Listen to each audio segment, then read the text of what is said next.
Povo de Deus, a paz do Senhor. Nós estamos iniciando mais um trimestre da Escola Bíblica Dominical, na verdade, o segundo trimestre deste ano, e eu quero trazer aqui um breve comentário da lição que iremos estudar, que possa ser subsídio, auxílio para o aluno da escola dominical, para o professor da escola dominical. É isso que nós esperamos com este vídeo. E o tema da lição, ou o tema do assunto a ser estudado durante todo o trimestre, é os valores do reino de Deus, a relevância do Sermão do Monte para a Igreja de Cristo. O comentarista dessa lição é o pastor Zéu Gomes. Ele é pastor da Assembleia de Deus que está na cidade de Tirirical, em São Luís do Maranhão. O mesmo também é escritor, é conferencista e agora comentarista da Escola Bíblica Dominical.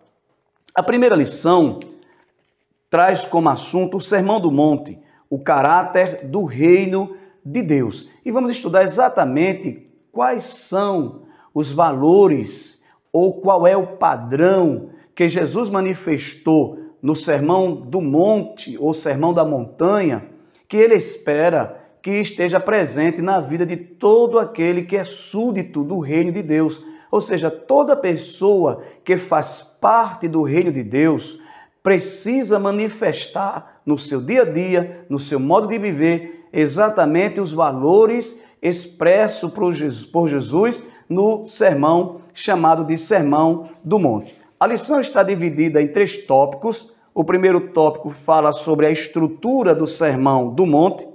O segundo tópico, as bem-aventuranças e o caráter dos filhos de Deus.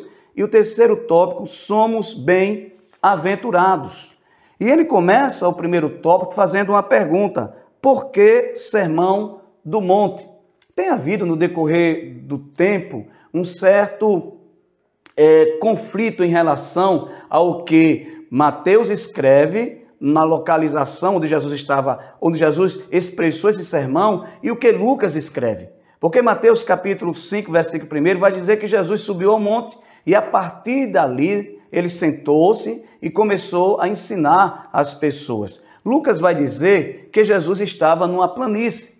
E algumas pessoas pensam que existe, na verdade, um desacordo, uma falta de concordância entre o que Lucas disse e o que Mateus disse. Na verdade, não existe nenhuma desavença nesse contexto ou nenhum desencontro em relação ao que os dois evangelistas colocaram. Na verdade, uma maneira fácil de entender o que Lucas disse e o que Mateus disse é que escritores, comentaristas dizem o seguinte, que Jesus subiu ao monte, e isso é visto por Mateus, é colocado por Mateus, e lá no monte, ele, num lugar plano, sentou-se para, a partir daquele lugar, ele começar a ensinar às pessoas, aos discípulos e à multidão que estava ali próximo, porque Jesus dirige-se primeiramente aos seus discípulos e também à multidão que estava ali ouvindo Jesus. Esse monte possivelmente ficava a 13 quilômetros aproximadamente da cidade de Cafarnaum, porque após o sermão, Mateus vai dizer que Jesus entrou na cidade de Cafarnaum. Então, olhando por esse aspecto, e logicamente que essa discussão ela não é tão relevante com relação ao conteúdo do sermão, porque o que nos interessa mesmo é aprender, é absorver, é aplicar na nossa vida o conteúdo do sermão, mas é sempre bom a gente trazer, e o escritor teve essa preocupação de trazer essa explicação para dirimir dúvidas, porque infelizmente algumas pessoas se apegam a esses detalhes, né, e perdem tempo, gastam tempo com isso. Mas ele explicou aqui por que Lucas disse planície e por que Mateus disse monte ou montanha. E a estrutura do Sermão do Monte é exatamente apresentar Jesus como o Messias de Israel. Na verdade, Mateus escreve o seu evangelho para apresentar aos judeus que Jesus é o Messias, que Jesus é o rei prometido no Antigo Testamento e que ele é descendente de Davi. E quando nós estudamos o Evangelho de Mateus, a gente vai encontrar que desde o princípio Mateus se preocupa em associar ou em fazer uma conexão do seu evangelho com o Antigo Testamento, mostrando que desde a anunciação do anjo a Maria e todo o restante da história, da vida e do ministério de Jesus é cumprimento das profecias do Antigo Testamento. Então Mateus vai dizer que está se cumprindo o que o profeta Isaías disse a respeito da chegada de Emanuel. Ele vai dizer que está se cumprindo o que o profeta disse a respeito da ida de Jesus para o Egito e o chamado de Jesus do Egito para voltar para Nazaré, quando ele é chamado de Nazareno.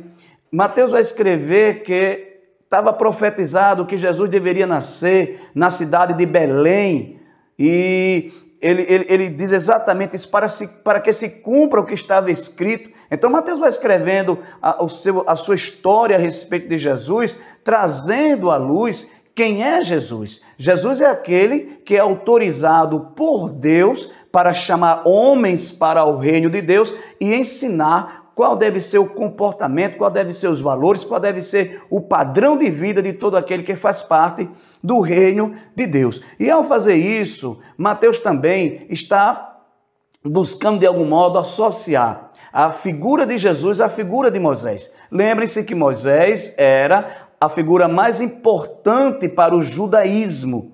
Moisés era considerado o ícone do judaísmo, ou a figura mais importante do judaísmo. Então Mateus vai escrever a história de Jesus colocando detalhes que está muito próximo ou se parece muito com a história do próprio Moisés. Veja, Moisés, enquanto criança, foi para o Egito e para libertar o povo ele teve que sair do Egito.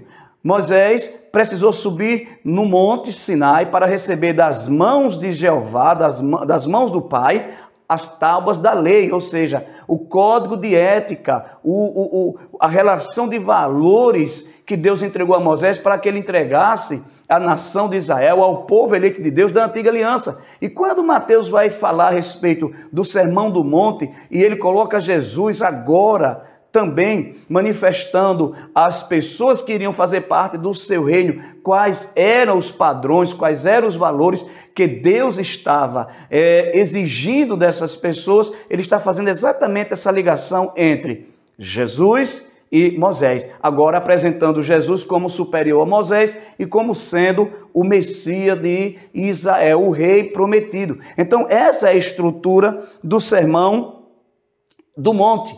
Veja que Mateus vai construindo isso daí, ok? Construindo a sua narrativa e dizendo, está se cumprindo, está se cumprindo, está se cumprindo. Então Mateus está mostrando que Jesus, na verdade, é o rei prometido da antiga aliança, o Deus conosco que chegou para estar com os homens. O subtópico 3 diz, a quem se destina o Sermão do Monte? Quem eram os destinatários desse sermão? Bem, no primeiro momento eram os discípulos. Porque o texto vai dizer, Jesus, olhando para os seus discípulos, começou-lhes a ensinar. Mas também esse sermão é destinado para a multidão que estava presente ali também. E por extensão, este sermão, os ensinamentos que está nesse contexto, nesse texto, é para a Igreja de Cristo, por extensão, que também é parte do reino de Deus. Então esse sermão, meu querido irmão, minha querida irmã, é para mim e para você. Os ensinamentos, os mandamentos, as exigências que tem naquele sermão, o padrão, o modelo, não é? De filho de Deus, de filha de Deus, que é apresentado naquele sermão, ele deve ser vivido, ele deve ser vivenciado por cada um de nós que nos sentimos parte ou pertencentes ao reino de Deus. Então nós somos, de fato, agora, nesse momento, os destinatários, aqueles para quem o sermão foi proferido pelos santos lábios de Jesus. E o tópico 2, as bem-aventuranças e o caráter dos filhos de Deus. O Sermão do Monte, Jesus começa dizendo, bem-aventurados são. E o que é ser um bem-aventurado? A palavra bem-aventurado é um adjetivo no plural, no grego, que tem o significado de felizes. Então, a partir daí nós entendemos que as bem-aventuranças ou as beatitude, é um estado espiritual que todo aquele que está em Cristo alcança. Toda pessoa nascida de novo, toda pessoa salva em Jesus, ela é bem-aventurada, ela desfruta dessas beatitudes, que é um estado de felicidade, um estado de alegria, por estar fazendo a vontade de Deus, por estar cumprindo os mandamentos do Senhor Jesus. E essas bem-aventuranças, ela tem dois aspectos, ela tem um aspecto presente e ela tem um aspecto futuro. Então, todo aquele que faz parte do reino, inevitavelmente deve apresentar no seu modo de vida esse caráter, estas qualidades que foram ditas por Jesus como o modelo, o padrão do crente ou daquele que faz parte do reino do Senhor Jesus. E esse estado de moral, esse estado de espírito, ela não pode ser produzida, ele não pode ser produzido, na verdade, pela vontade humana. Não tem como uma pessoa não regenerada, não tem como alguém que não nasceu de novo manifestar o que está nas bem-aventuranças. Jesus disse, por exemplo, bem-aventurados mansos, porque esses herdarão a terra.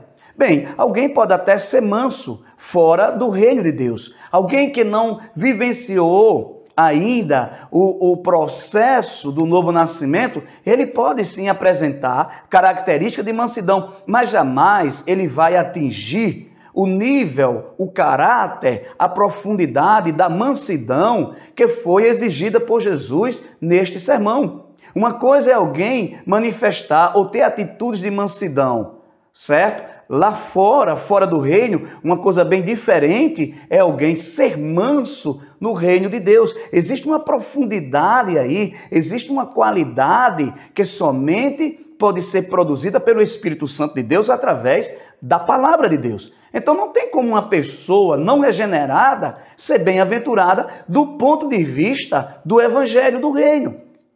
Então é preciso entender que não é a pessoa, essas qualidades de mansidão, de ser pacificador. Jesus disse, bem-aventurados pacificadores, porque verão a Deus. Bem-aventurados puros de coração, porque deles é o reino de Deus. Veja, essas qualidades, essas beatitudes, esse modo de viver, somente pode aparecer, manifestar-se na vida daqueles que fazem parte do reino de Deus de uma maneira profunda, de uma maneira espiritual. Então, bem-aventurança é isso. E nessa bem-aventurança, o crente entende que ele depende de Deus para poder manifestar essas qualidades. Ele não pode sozinho manifestar. Então, quando alguém é bem-aventurado, automaticamente ele é dependente de Deus. Sim, dependente de Deus. Um crente bem-aventurado, ele é dependente de Deus. E essa bem-aventurança, ela contempla dois aspectos, um aspecto presente e um aspecto futuro. No aspecto presente, o crente está manifestando estas virtudes em relação a Deus e em relação ao seu próximo. Entendamos? Ele manifesta essas características, esse caráter em relação a Deus e em relação também ao seu próximo. E no porvir, esse crente vai desfrutar exatamente desse estado de coisas, desse estado de espírito, desse estado de moral, de forma, aliás, plena, de forma completa. Então, a felicidade que a gente desfruta hoje no reino de Deus, por fazer a vontade de Deus, no reino vindouro, ou seja, no reino materializado de Jesus, quando implantar o reino de Deus aqui na terra, de forma física, tudo isso será cumprido de forma cabal e pleno na vida do crente. Então, o segundo tópico diz assim, olha, o reino de Deus e seu caráter.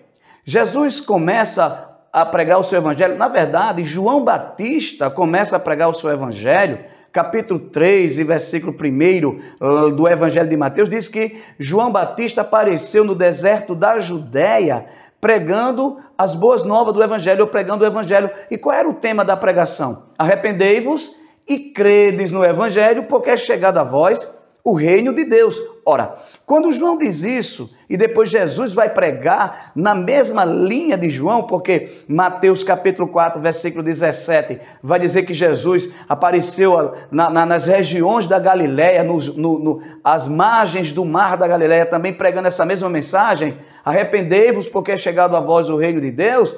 Está dizendo que o caminho ou a porta de entrada para este reino é o arrependimento. Ninguém pode fazer parte do reino de Deus sem se arrepender. Ninguém pode fazer parte do reino de Deus, ninguém pode ser considerado súdito do reino de Deus sem antes estar disposto a arrepender-se da sua velha vida, da sua vida velha, do seu estado de coisas passado e entregar a vida a Cristo para ser transformado numa nova criatura. Porque o reino de Deus pressupõe um estado de coisas novas. Sim, então o que estão no reino e já estão vivendo um estado de coisas novas em sua vida. Agora veja só, Jesus chega num momento em que o imaginário messiânico estava muito presente e muito forte no meio do povo de Israel. Israel estava subjugada. O povo estava subjugado pelo Império Romano e eles esperavam o Messias, eles esperavam o cumprimento da vinda do Messias, que iria libertar o povo do domínio do Império Romano, e esse Messias também iria estabelecer o reino de Deus prometido na antiga aliança.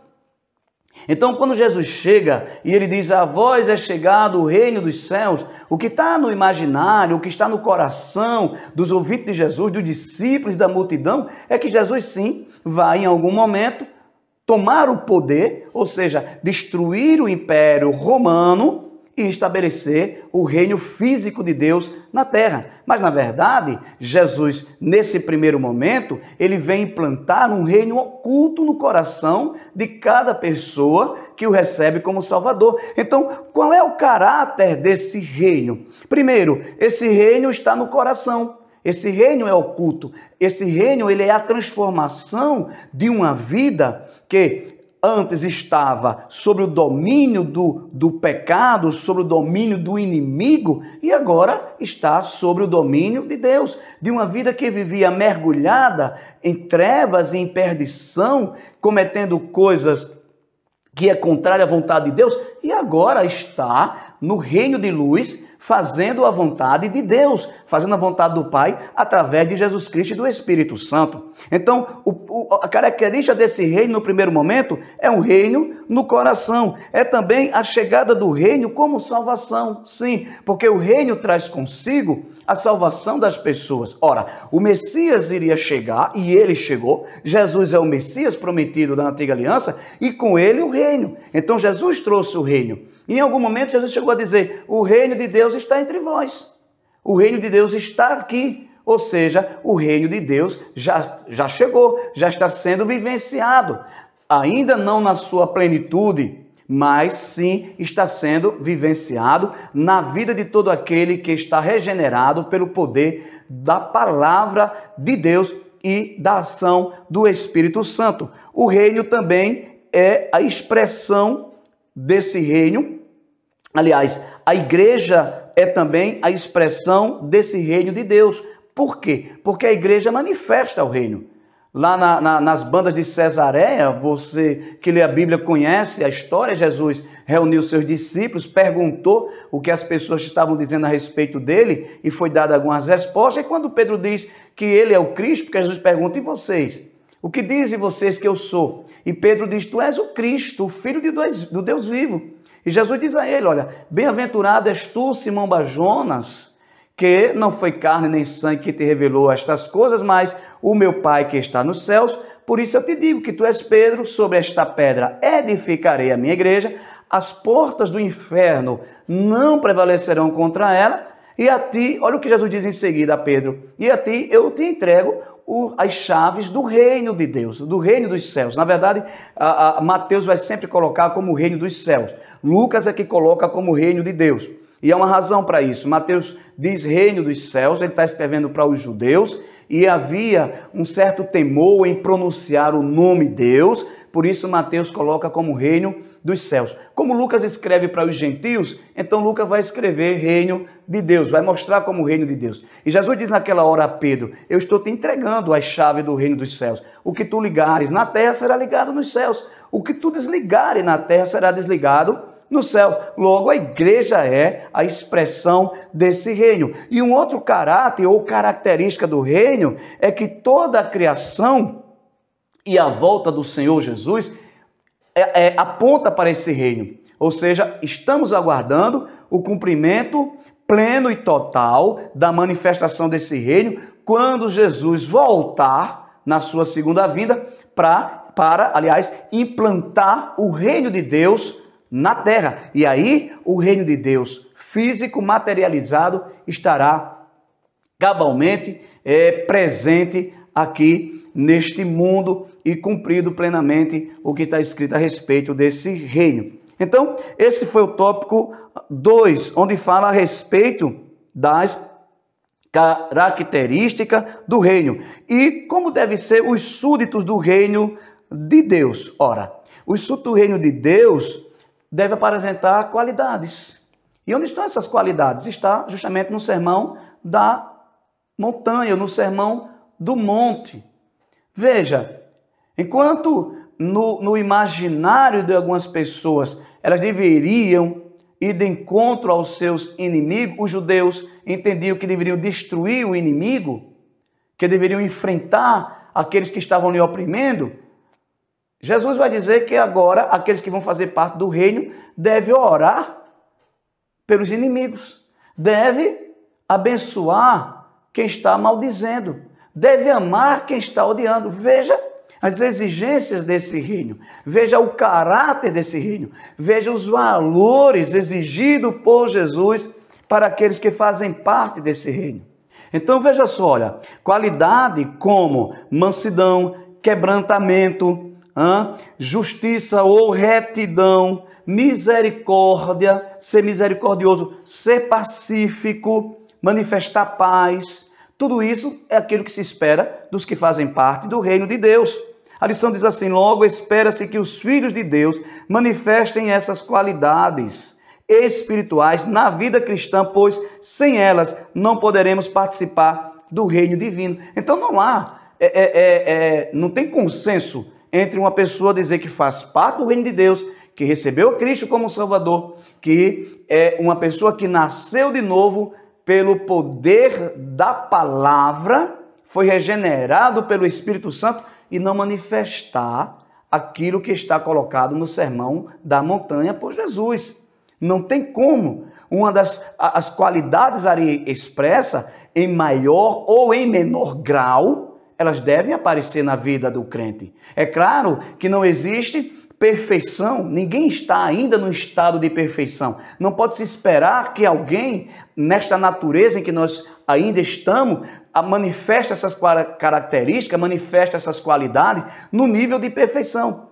Quando Jesus diz que sede perfeitos como é perfeito o vosso Pai que está nos céus, Jesus não está falando de perfeição absoluta ali. Jesus está falando de perfeição relativa. Se esforçar para ser perfeito como Deus. Mas, mesmo assim, ainda seremos imperfeitos. Ainda na manifestação dessas virtudes exigidas, desses valores, vai aparecer aqui e acolá defeitos. Mas vai chegar o dia em que nós seremos transformados de maneira gloriosa e aí tudo será cumprido, manifestado de forma plena e cabal. Mas não tem como dizer que faz parte desse reino e não ter manifestado na sua vida essas características, essas qualidades, estes valores que estão expressos no Sermão do Monte e que vai ser o assunto estudado durante todo esse trimestre. Então a gente tem coisas maravilhosas a aprender através dessa lição. E por fim, o tópico 3 vai dizer que nós somos bem-aventurados. E somos sim bem-aventurados. Sim, como dissemos no começo da nossa fala, nós desfrutamos de uma medida de beatitude nas nossas vidas. Todo salvo desfruta de uma medida de bem-aventurança. Isso ocorre porque o discípulo de Jesus desfruta do favor de Deus e manifesta atitudes que mostram coerência com a ética do reino de Deus. Logicamente, a beatitude ou a bem-aventurança na sua plenitude somente quando no reino de Cristo na terra, na vinda desse reino físico, aí sim todas as coisas estarão completadas, tudo será cumprido. Mas mesmo agora, o crente em Jesus, o salvo em Jesus, o filho desse reino, ele manifesta sim essas qualidades, essas características.